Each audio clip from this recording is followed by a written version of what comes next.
I find that I have resistance to doing the things that aren't fun.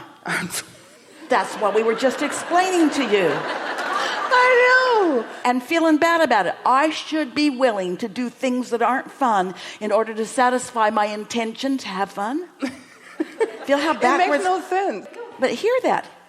It doesn't make any sense. It didn't make any sense, but now it does. Esther said to Jerry the other day, because she had a bunch of stuff she had to do. Finish her taxes, blah, blah, blah. There were things she really needed to do. People were waiting for her on things. Book deadline. That's the reason that the word is deadline. And so forth. And so she sat to write with Jerry because he's smart and always around and gives her some insight. And she said, I don't have any ready to start, which is what split energy is. I need to prime the pump. And his answer was so simple. Just pick one thing that sounds fun to do and do it. And watch what happens. And that's all it took. She was off and running. Just find one thing. Instead of pointing your canoe upstream and paddling really hard, just let go of the oars, let the natural current turn it. It will take you to all the things that you were born to do. Ease and flow. So why would you not do that? Why would you not follow the path of least resistance? We want to hear your answer. Well, oftentimes my path is a childlike path. It's fun and it's play. Yeah, but why would you not? If you can hear our question and answer it, because we think you're in a position to answer it for the entire world. Why would you not, for any reason, just take the path of least resistance? Somebody told you it was lazy, and somebody told you that you have to suffer a little because you've got some active marbles that your inner being doesn't have activated. So let's use different words because they're the same thing. The path of least resistance and the path of most allowance are the same thing. And what is it that you're allowing? Alignment, clarity, resonance with your vortex, everything that you've asked for, even things you put into your vortex before you came into this physical body. Path of most allowance. And how do you know that you're choosing a path of more allowance? Because it feels a little better. That's a really good game to play. What feels better, this or this, this or this? Give yourself multiple choices until you find what feels best. You are childlike, and we mean that as a compliment. Your life does work really well for you on lots and lots of things, but you are holding yourself hostage to so much that could be coming in because you've got other people in your head, which leads us to the most important thing that you will ever hear from us or anyone. You want to calibrate to your inner being, not to other humans. That's what unconditional love is. Unconditional love is calibrating to the energy, to the vibration. Conditional love is trying to please that one and that one and that one and that one and that one. And be different if they even were aware of who you are and what you want, and if they were even clear enough about knowing it. But they're not. They have self-interests. When someone says to you, you need to do something, you can be pretty sure they think it would be to their advantage if you did it. You really should be doing da-da-da-da-da-da.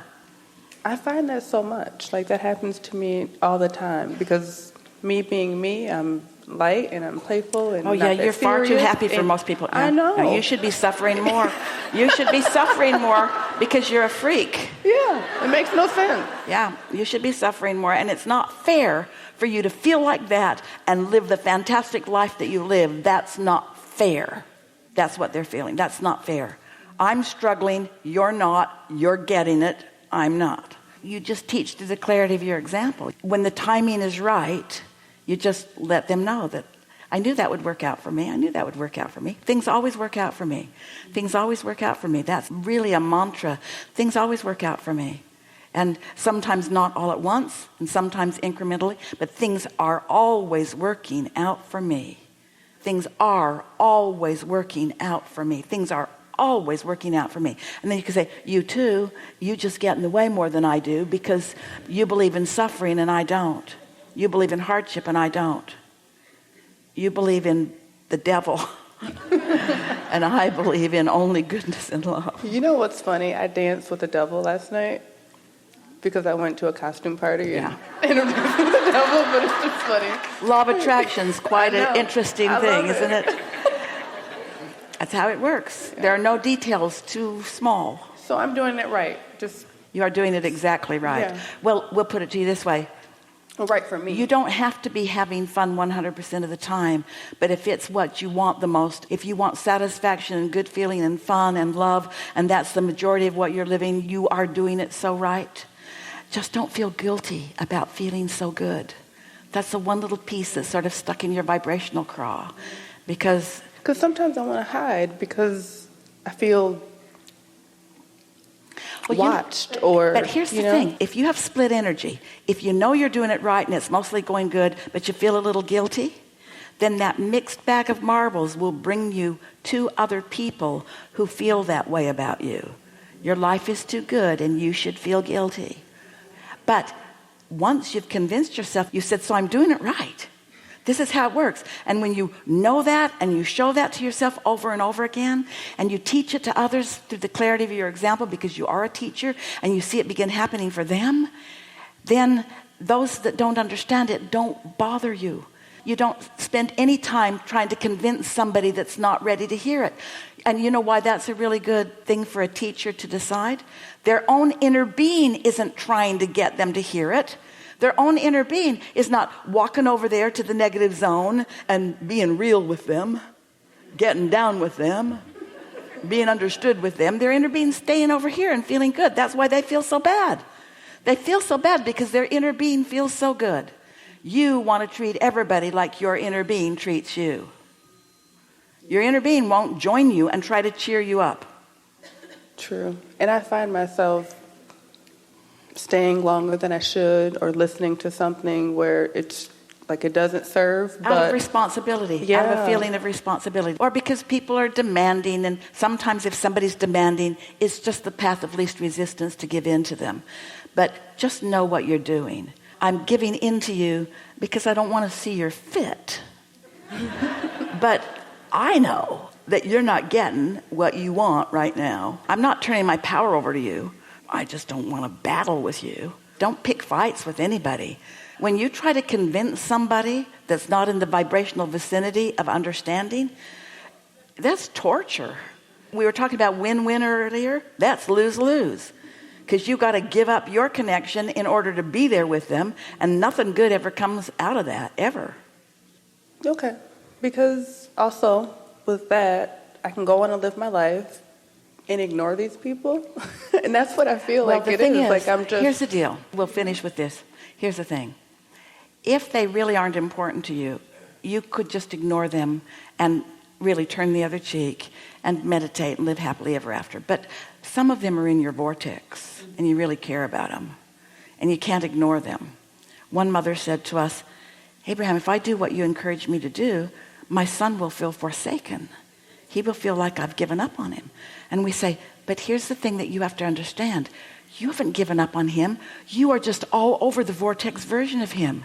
You know how brilliant he is and how worthy he is. You're not thinking about him. You're just not thinking about that part of him. You're thinking about this part of him. That's not giving up on him. That's beaming his inner being into the human form, intangible form, where he has a better chance of getting hold of it. When you don't do the thing that was the easiest to do and be mad at the neighbor who's acting tooky and doing negative things, when you don't give into that because you've practiced something else,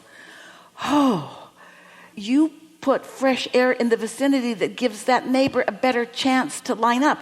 Well, maybe a neighbor's not important enough to do the work, but your dearest friends are, and your lovers are, and your children are, and your parents are.